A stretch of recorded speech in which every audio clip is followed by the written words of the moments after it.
You're live. Good morning, and thank you for joining us here today. We're here to talk about the incident that occurred last night at Young Park here in Las Cruces. We're going to have several speakers. Mayor and Eric Enriquez will be speaking, along with Police Chief Jeremy Story and Fire Chief Michael Daniels. As I mentioned earlier, we'll be able to take questions, limited questions, following the news conference, and the subject expert will speak on that part to help answer that question. But for now, here's Mayor Eric Enriquez.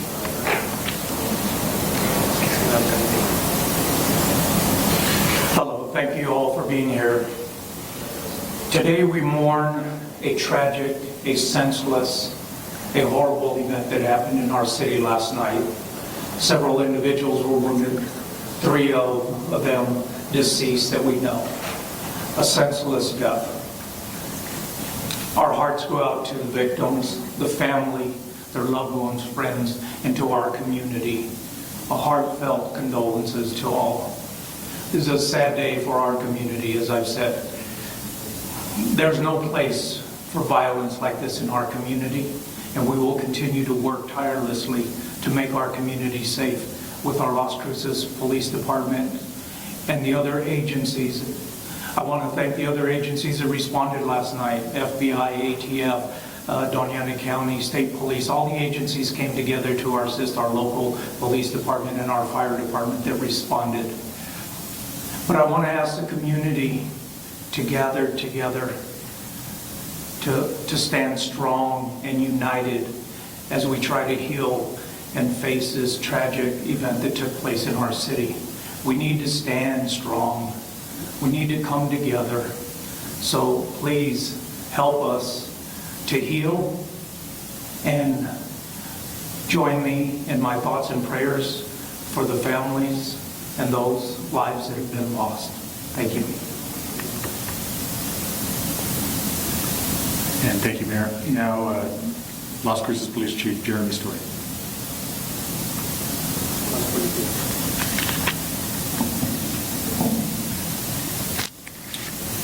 Thank you all for being here this morning.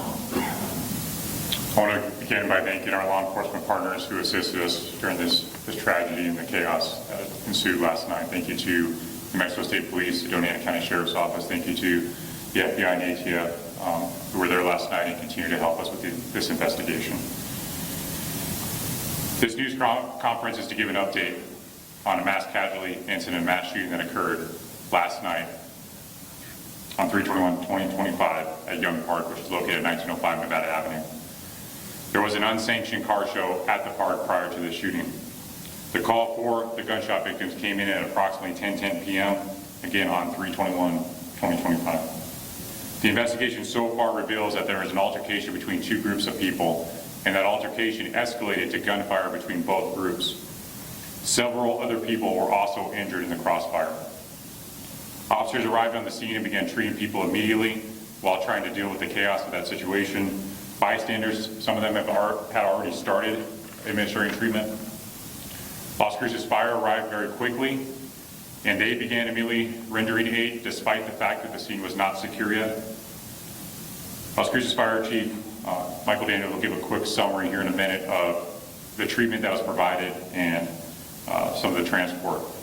But as of right now, there are 15 people that are injured and 3 that have passed away. This is a huge crime scene with a lot of moving parts. It will take time to process it thoroughly and reopen everything. We're asking for anyone who witnessed the shooting to contact us by calling 575-526-0795. That's Mesilla Valley Regional Dispatch Authority. If anyone has relevant video or photos, we ask that they please upload them to the link that was provided on our Facebook page so that we can go through that and find the leads and ultimately hold the suspects accountable. I do want to correct a few things that are circulating, especially on social media. The person holding an AR-15 in the photo that's being distributed has already been interviewed. At this time, we do not believe he was involved in the shooting, although it's obviously a problem that he's out there with an AR-15 in his hand. But at this time, we do not believe he was involved in the shooting. He has been contacted already. Casings have been located throughout the park and parking lot. Again, it's a huge scene. All of the casings located so far are handgun caliber casings. There are no rifle casings consistent with an AK or AR style rifle. In fact, there's no rifle casings that have been located at all so far. They're all handgun casings. At this time, Las Cruces Fire Chief Michael Daniels will give a summary of the treatment that was provided and where patients were transported. Chief.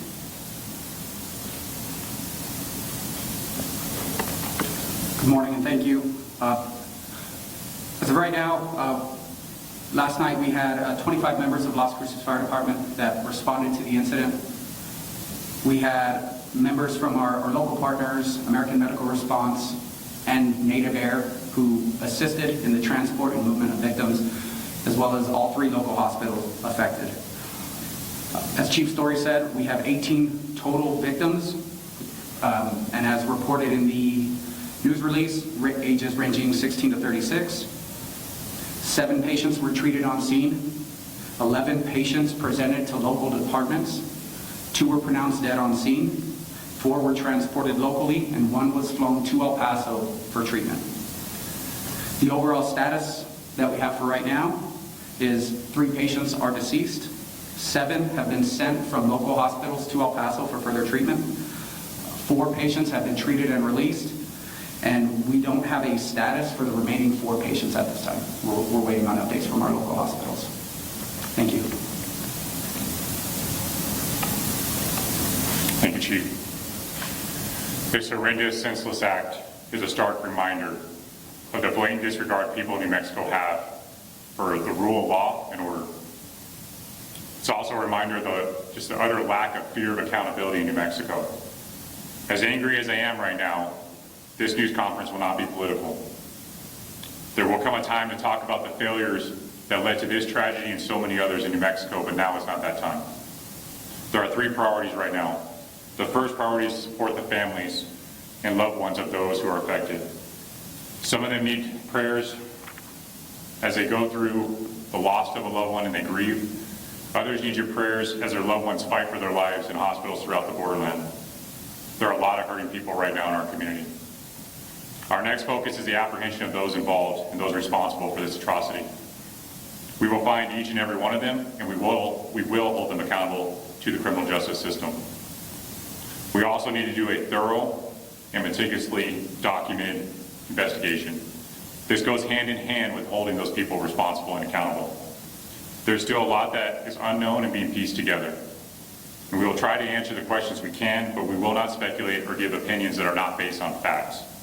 And one last thing I want to say before we get to questions is I'm very proud of the response of not only our officers, but our firefighters, disregarding their own safety to provide treatment and ultimately, I believe, saving several lives by rushing in spite of the fact that they did not know it was safe to do so. So again, Chief, hats off to your firefighters. And actually, before we get to questions for any of our speakers, I would like to mention that Las Cruces Police and the City of Las Cruces are partnering with the Community Foundation of Southern New Mexico. They are will be holding a fundraiser for the victims of this incident. We'll have the information on this live feed, and then I'll be able to get that information to our Facebook page, the Las Cruces Police Department's Facebook page, later on today.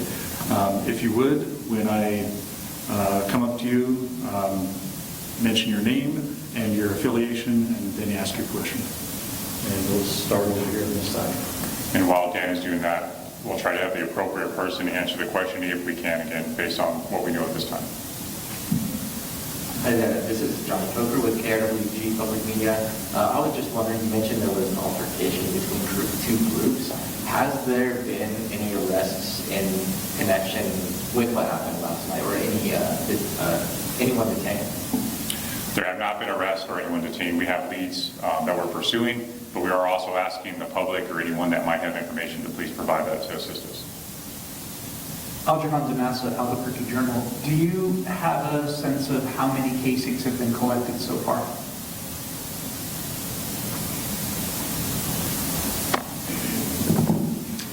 Yes, sir. I'm Lieutenant Bradley, Police Department. Right now, I don't want to speculate and give an inaccurate number, but we believe that there's somewhere in the neighborhood of 50 to 60. Jason Rivera, Las Cruces News. Chief Story mentioned an unsanctioned car show. Was there any police presence throughout the evening of the car show? And can you characterize the Young Park area in terms related to crime historically? Yeah, I don't know for sure the answer to the first part of your question, so again, I don't want to speculate. This is an issue we've had for a long time. We've been trying to deal with it. We worked with Parks and Recreation to install gates at the park so that at 11 o'clock when the park closes, we can cut it off. This happened before 11 p.m., obviously. But that area has been troubled with crime more so in recent years, and I spoke about it during an interim committee meeting recently about the level of violence we've seen in that park. So in spite of some of the efforts, we are still struggling with that, obviously. Selena Madrid, KPOC 14. Can you just quickly confirm, was it 14 or 15 injured? So 15 injured and 3 deceased as of right now. Okay, and then could you just elaborate a little bit more on these unsanctioned car shows? Are they a pretty big problem in our area? They are, and they've kind of ebbed and flowed, partly with weather and other things, but so they've become an issue. We've kind of dealt with it, done some projects, and then they're less of an issue, and then they kind of creep back up. Definitely a problem.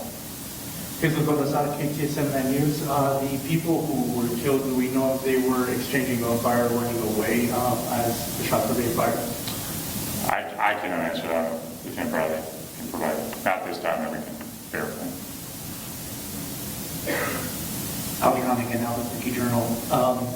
How does LCPD handle car shows? Gatherings are legal, and at a certain point, do police intervene? And do you anticipate changing how that is approached subsequent to this incident? Well, those are difficult circumstances. For one, I'm not going to send a single officer in to deal with something like that. And so I have to have the resources to be able to handle it effectively. And that means if they were just gathering and nothing was occurring that was illegal, then I have no issue with that. The problem is what tends to occur is a lot of illegal behavior with the vehicles. And then also, in this case, I mean, there were firearms throughout this entire event. Some that were used in the shooting and just people with firearms willy-nilly throughout the hours leading up to it, based on the video that's been provided so far to us. And so dealing with them is difficult, but we have to deal with them with resources, take enforcement action. Our last project that we ran last year was a zero tolerance approach to the violations that we had. And then, what is your message to the community? Obviously, a lot of information circulating online. We're seeing a lot of video. You mentioned the correction for the person that was holding that weapon. Can you what is your message to them in regards to putting that information on social media? Is it harmful to the investigation at all? Selena with KPOC 14. So it can go both ways, and I understand people are trying to help, and we appreciate that. So what I would ask is that if they're circulating and posting it, to at least share it with us through the link so that we ensure that we have it. But just be careful what you post, because I'm sure most of them don't want to or are not intentionally hampering the investigation. And we will try to put out corrected information if there is misinformation that's harming the investigation. Additional questions?